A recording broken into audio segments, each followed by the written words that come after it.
ગમન સાંથલનો જન્મ 5 નવેમ્બર 1955ના રોજ મહેસાણાના સાંથલ ગામે થયો હતો. તેઓ એક સિંગર છે. તેઓ રબારી જાતિના છે. તેઓના પિતાનું નામ રાયમંડ રબારી છે. ગમન સાંથલને બધા ભુવાજીના નામે ઓળખે છે. તેમના પત્નીનું નામ મિત્તલબેન રબારી છે. તેમને 2 દીકરીઓ અને 1 દીકરો છે. તેમના દીકરાનું નામ જયદીપ છે. ગમન સાંથલની પહેલી કાર મહિન્દ્રા થાર છે. તેમની બીજી કાર ક્રેટા અને ત્રીજી ફોર્ચ્યુનર કાર છે. એમ તેમને 3 કારો છે.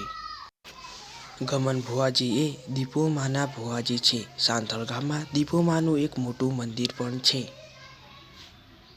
તમને કયો કલાકાર ગમે છે તે કોમેન્ટમાં જણાવજો અને અમારી ચેનલને તમને ગમી હોય તો લાઈક અને સબસ્ક્રાઈબ જરૂરથી કરી દેજો.